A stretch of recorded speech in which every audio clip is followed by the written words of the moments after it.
नमस्कार साथियों, स्वागत है आप सभी का हमारे यूट्यूब चैनल में।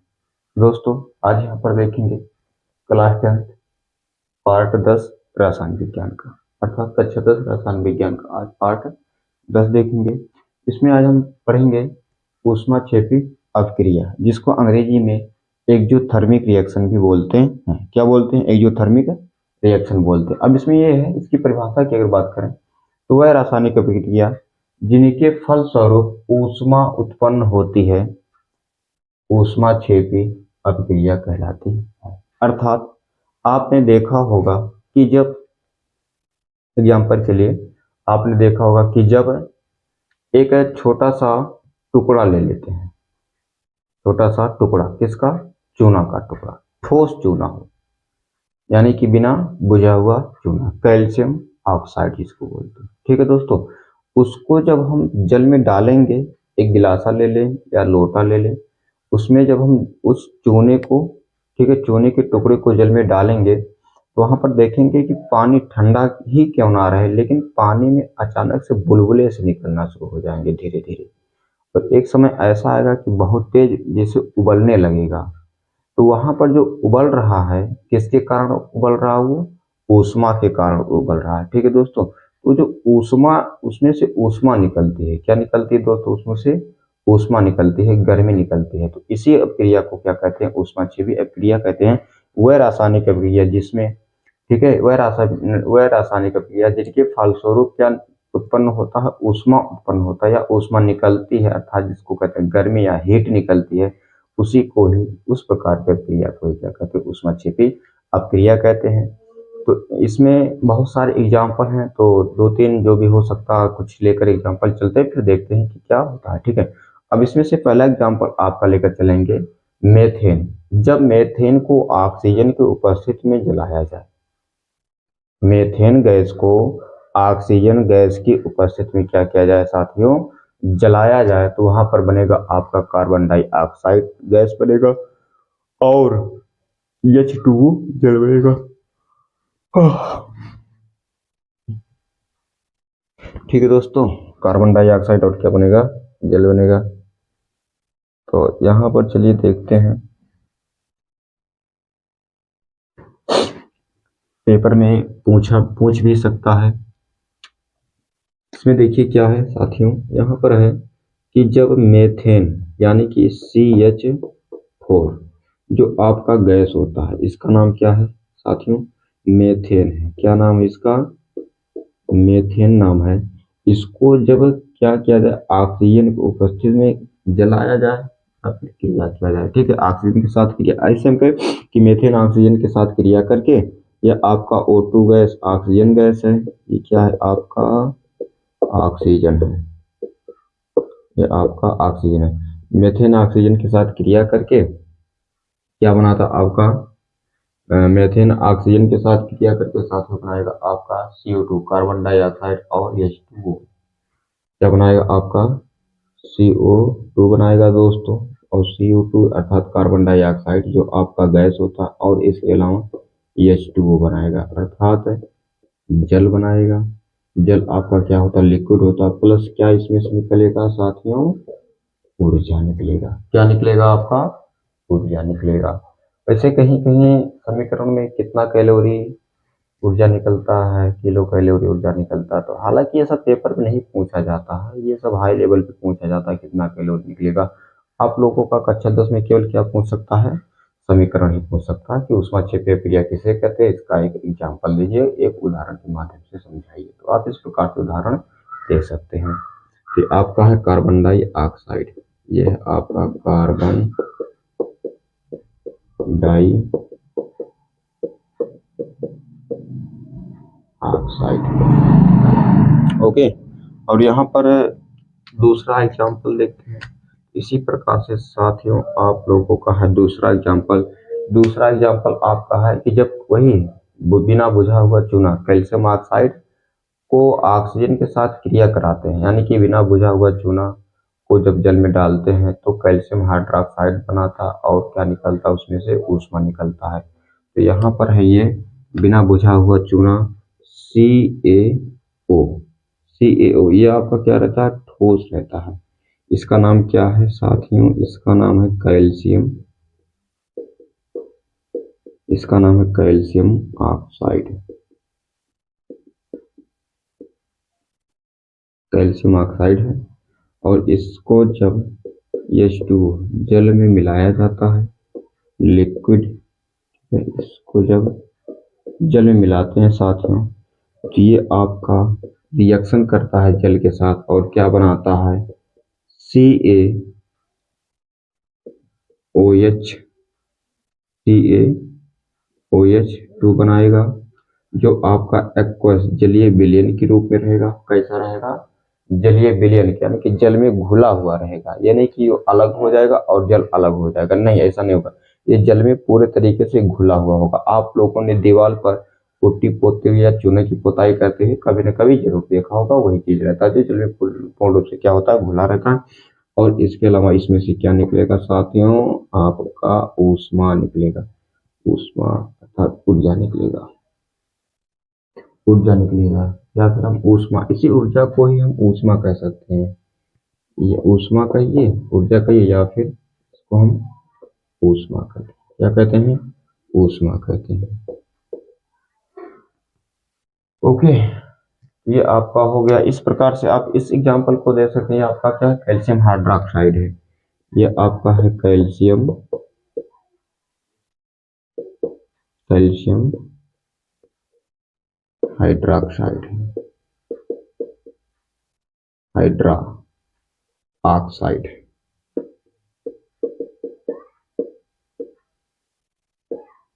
हाइड्रोक्साइड है। तो इस प्रकार से आपका ये दूसरा समीकरण हो गया। इसी तरीके से और भी रिएक्शंस हैं, तो चलिए उसको भी देखते हैं और समझते हैं। यदि आप इसका स्क्रीनशॉट लेना चाहते तो ले सकते हैं।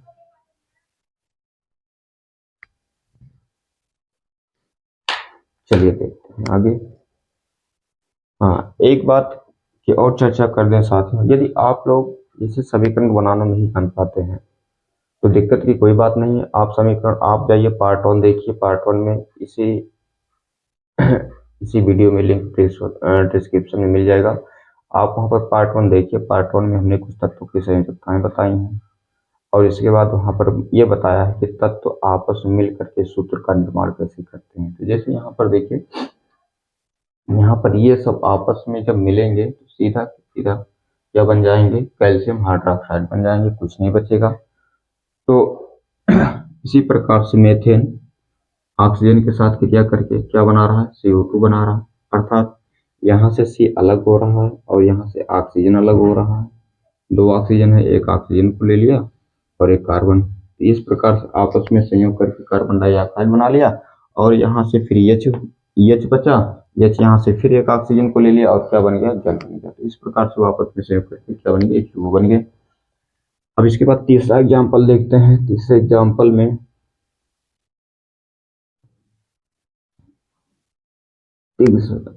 तीसरा एग्जाम्पल,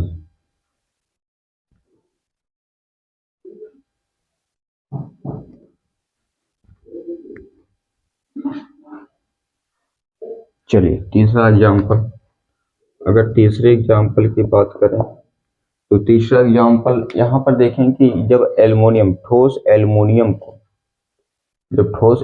को फेरिक ऑक्साइड के साथ, क्रिया कराया, ठोस फेरिक ऑक्साइड के साथ कराया जाता है तो बनता है एल्युमिनियम ऑक्साइड और आयरन बनता है, लोहा बनता है। और इसमें भी क्या मुक्त होती है? ऊर्जा मुक्त होती है या ऊष्मा निकलती है। तो ये भी एक आपका ही अभिक्रिया है। इसके अलावा यहाँ पर एक और आप देख सकते हैं कि जब कार्बन को ऑक्सीजन की उपस्थिति में जलाया जाता है, या फिर इसको देख लीजिए कार्बन। आप कहेंगे ये सर कार्बन कैसे हो गया? कार्बन समझ नहीं आया। कार्बन का मतलब जैसे कोयला हो गया। कोयला तो आप लोग देखे हैं, कोयला ही क्या होता है? कार्बन का तो ही तो रूप है। जब कोयले को जलाया जाता है तो जलाने के लिए किसकी उपस्थिति होनी चाहिए? ऑक्सीजन। बिना ऑक्सीजन के कोई वस्तु जल भी नहीं करेगा। तो जो ऑक्सीजन की उपस्थिति में कोयला जलेगा तो बनेगा CO2, carbon dioxide. Oxygen gas की उपस्थिति में जब कोयला जलेगा तो क्या बनेगा? आपका बनेगा CO2 बनेगा, प्लस आपका ऊष्मा निकलेगा। क्या निकलेगा साथियों? आपका यहाँ पर ऊष्मा निकलेगा। तो इसीलिए बंद कमरे में कभी भी कोयले को जलाना नहीं चाहिए।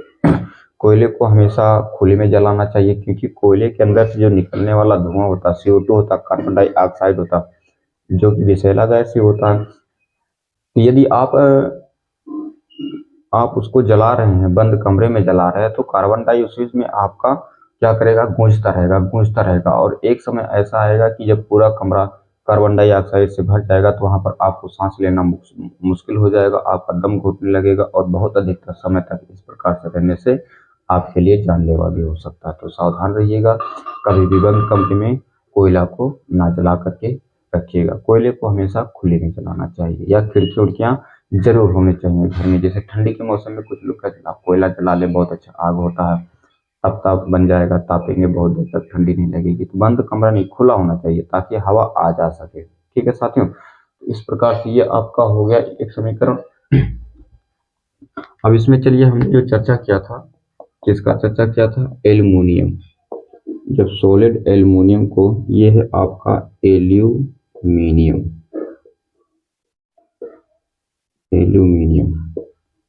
ओके, ये है आपका एल्युमिनियम, और ये है आपका Fe2O3 फेरिक ऑक्साइड, ये आपका फेरिक ऑक्साइड। जब एल्युमिनियम को फेरिक ऑक्साइड के साथ क्रिया कराया जाता है, तो ये बनता है क्या, ये आपका बनेगा एल्युमिनियम ऑक्साइड। ये भी ये भी जो होता है, ये ठोस ही होता है। ये बनेगा आपका एल्युमिनियम ऑक्साइड प्लस यहाँ से अलग हो जाएगा आयरन।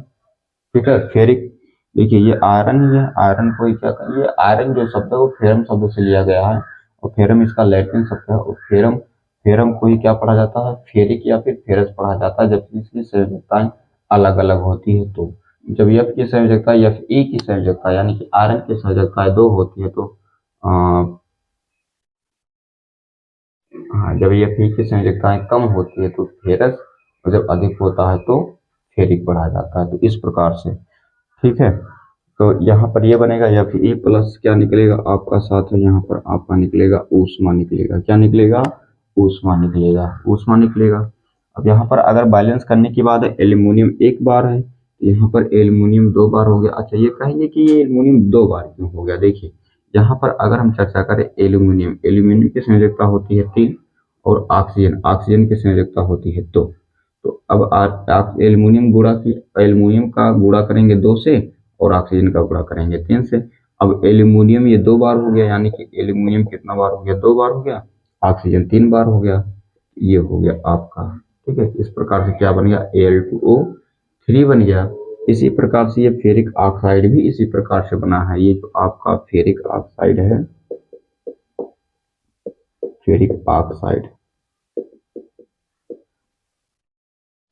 फेरिक ऑक्साइड भी इसी प्रकार से बना है। तो यहाँ पर ये हो गया आयरन। अब यहाँ पर देखिए आयरन Fe आपका 2 बार है, तो यहाँ पर Fe आप 2 बार कर दीजिए, बराबर हो गया Fe की मात्रा। यहाँ ऑक्सीजन 3 बार है, यहाँ ऑक्सीजन 3 बार है, तो ये भी तो ठीक है। अच्छा, यहाँ एल्युमिनियम 2 बार है, यहाँ एल्युमिनियम 1 बार है, तो यहाँ पर हमने क्या कर दिया, एल्युमिनियम कर दिया। तो ये भी आपका क्या हो गया, बैलेंस हो गया। तो इस प्रकार से साथियों आपका ये कंप्लीट होता है ऊष्माक्षेपी अभिक्रिया। बोर्ड एग्जाम में आ सकता है 2 नंबर के लिए, 1 ही नंबर के लिए आ सकता है कि ऊष्माक्षेपी अभिक्रिया किसे कहते हैं। ऊष्माक्षेपी अभिक्रिया किसे कहते हैं, इसको समझाते हुए या फिर ऊष्माक्षेपी अभिक्रिया की परिभाषा देते हुए, लिखते हुए एक उदाहरण दीजिए, या फिर ऊष्माक्षेपी अभिक्रिया किसे कहते हैं, एक उदाहरण के माध्यम से इसको रासायनिक समीकरण के माध्यम से समझाइए। तो वहां पर आप अगर थोड़ा सा बड़ा बनाना चाहते हो तो ऐसे बना सकते हैं। जैसे आप लिखेंगे ऊष्माक्षेपी अभिक्रिया, प्रश्नोत्तर संख्या डालेंगे, ऊष्माक्षेपी अभिक्रिया डालेंगे।